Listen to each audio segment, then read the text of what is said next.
Taong 2015, nang maganap ang pinakaunang laban sa bansang Amerika ng kababayan nating undefeated prospect na si Mark Magnifico Magsayo upang depensahan ang kanyang IBF Youth Featherweight title sa kapwa undefeated na si Yardley Armenta Cruz o mas kilala sa alias na Yardley Suarez, isang Meksikano.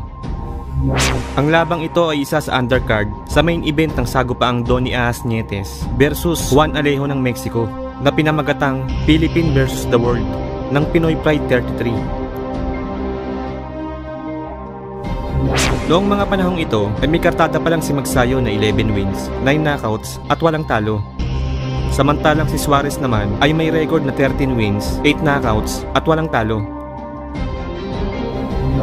Kung mapapansin nyo mga brad, ay halos hindi nagkakalayo ang kartada ng dalawang fighter na ito. Medyo lamang lang ng konti itong Meksikano pagdating sa experience. Kaya naman marami noon ang nagsasabing big test talaga ito para sa Pinoy fighter at hindi ito magiging isang madaling laban sapagkat may lakas din talaga itong si Suarez. Idagdag mo pa ang tapang at angas nito sa ibabaw ng ring. Kung atin nga babalikan bago ang kanilang sagupaan, sa kanilang press conference ay nagpahayag itong si Suarez ng isang matinding statement na siya daw ay nangangako na inanakot niya raw si Magsayo sa second round ng kanilang laban.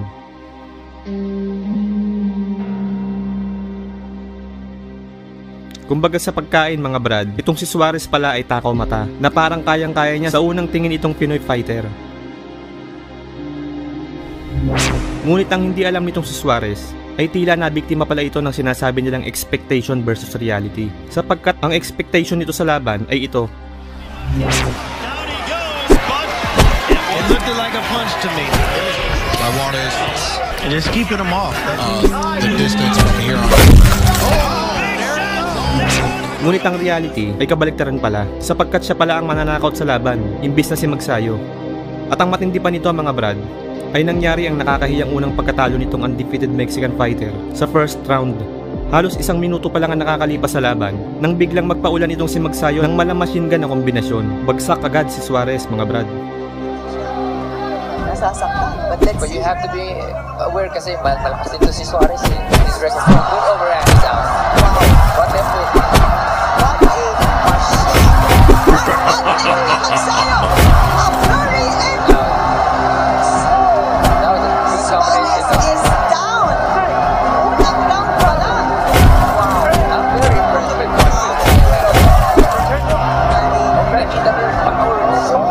Tsaka yung timing niya. Ito, ataw.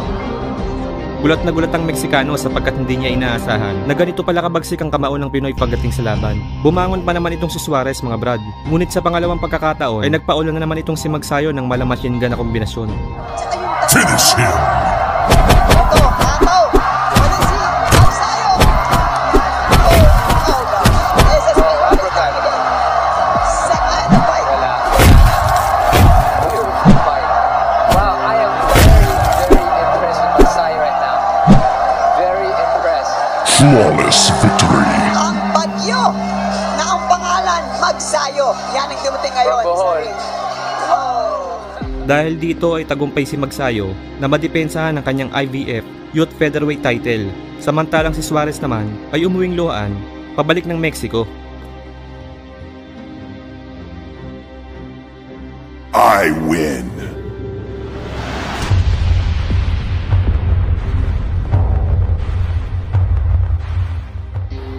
Taong 2011, nang dumayo sa Pilipinas para sa isang tune-up fight, ang nooy 11-0 undefeated Canadian boxer na si Steve the Dragon Claggett upang sagupain ang Pinoy na tiga Davao del Sur na si Romeo Jaco Salem na may ring record noon na 10 wins, 4 losses at 1 draw.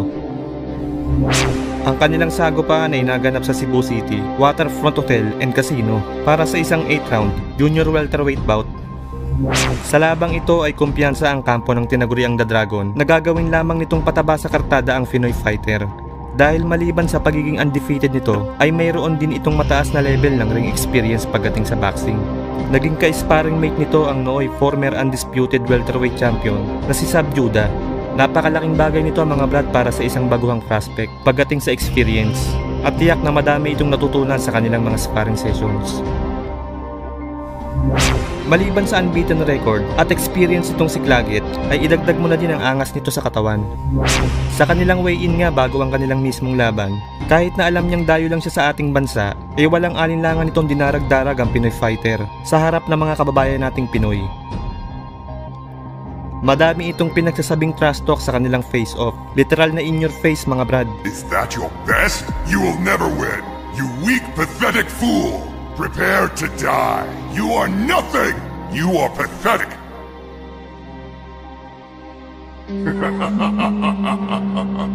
Ngunit kahit ganon, okay lang. Baliwala naman ito kay Jacko mga brad, sapagkat hindi naman niya ito naiintindihan kasi English.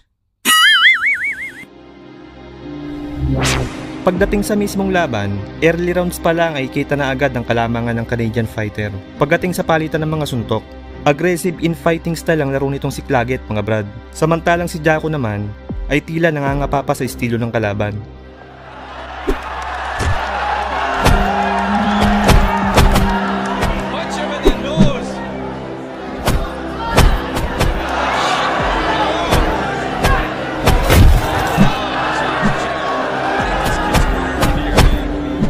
Pagsapit ng round 3 ay dito na nagawang maipamalas ang tinaguriang The Dragon ang bagsik ng kanyang mga kamao matapos nitong pabagsakin si Jacko ng 2 beses. Sa unang knockdown ay isang solidong left hook sa bodega ang tumama dito.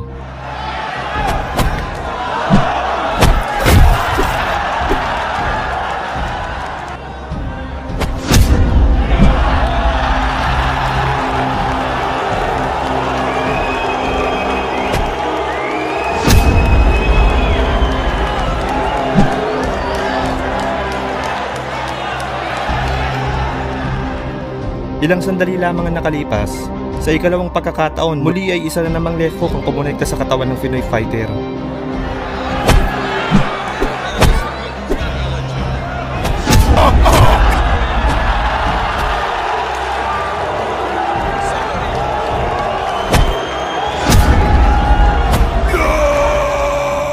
Ngunit sa puntong ito mga brad, ay tila mas ininda na nito ang patama, makikitang halos mapahalik na ito sa lona dahil sa sobrang sakit.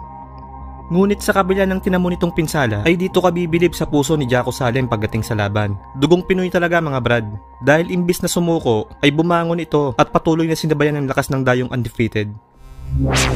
Sa later rounds, ay dito na nakabawi ang Pinoy. Kung mapapansin nyo mga brad, ay nagbago ng estilo itong si Jacko. Imbis na makipagsabayan sa laro ng Canadian, ay gumamit ito ng distansya. Nag-in and out boxer type ang galawan itong si Jacko na naging sobrang epektibo sa laban.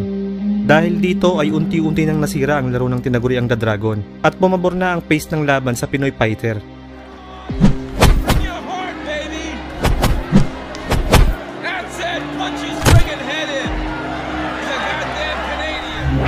Pagsapit ng round 8 ay mas tumindi pa ang palitan ng suntok ng dalawang mandirigma. Pero sa mga huling minuto ng round ay mas nanaig pa din ang lakas ng Pinoy sapagkat hindi na nito pinaporma ang tinaguriang The Dragon.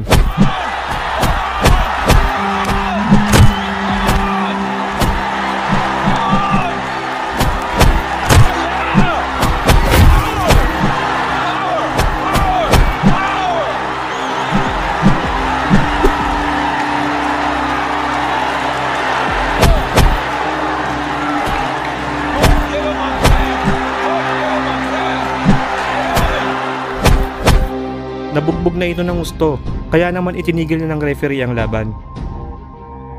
Dahil dito ay naka-score ng isang upset itong si Romeo Jacko Salem kontra sa dayong undefeated.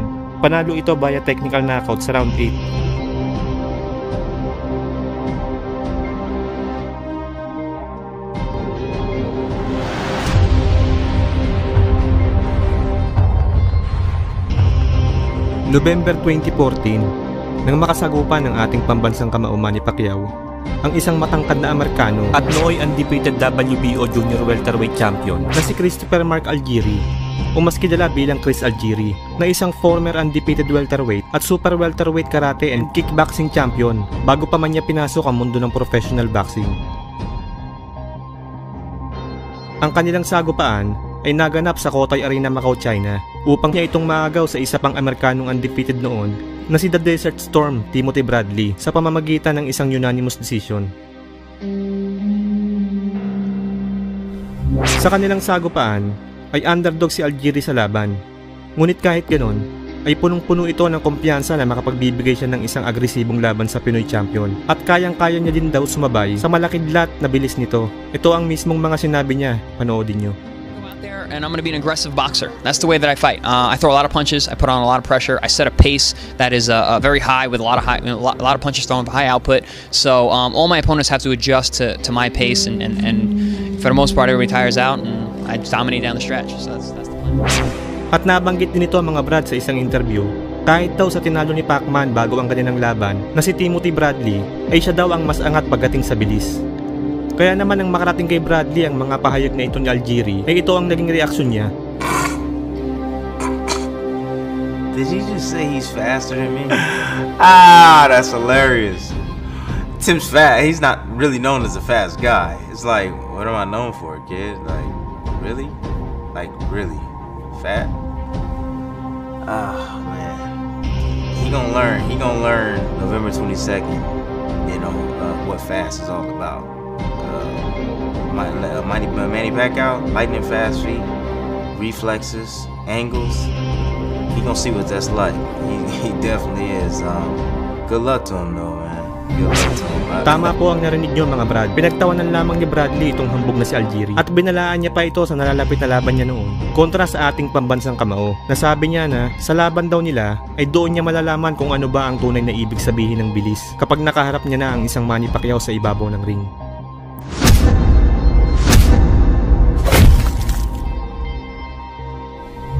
Kaya naman sa mismong laban, ito na nga mga Brad.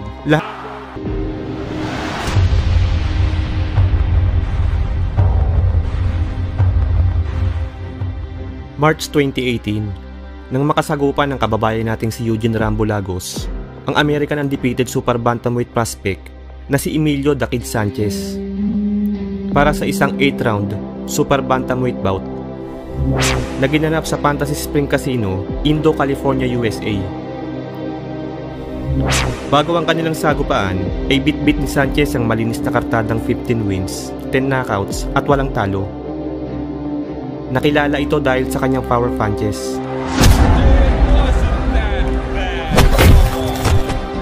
At sa kakayahan nitong tumapos agad-agad ng kalaban.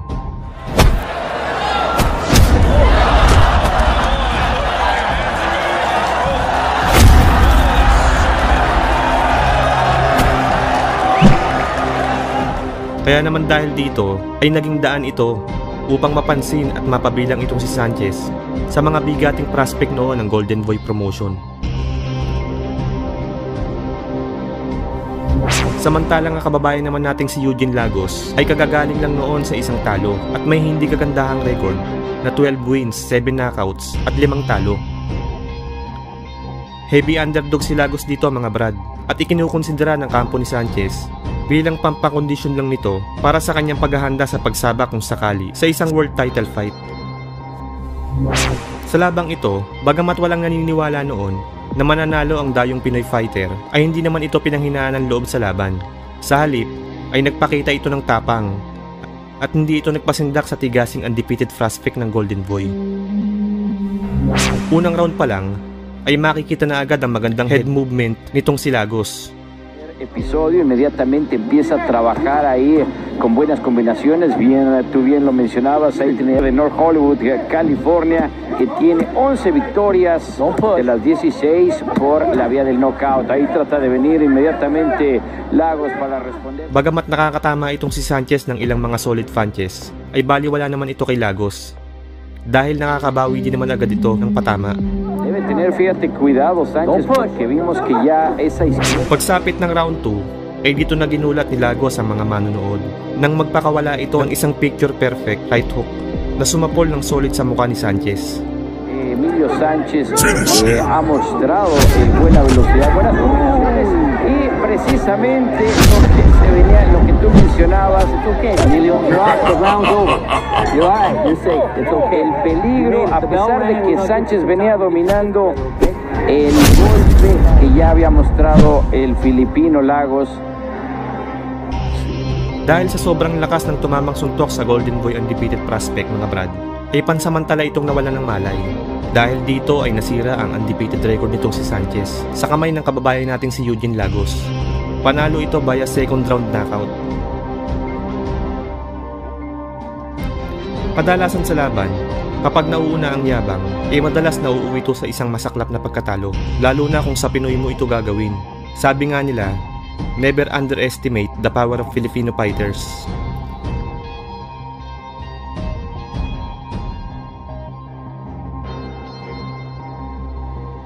Kung nagustuhan mo ang bidyong to, ay huwag kalimutan mag-like, share, subscribe, at pakikalimbang mo na din yung kampana para pag nag-upload ako ay isa ka sa mga una makakapanood.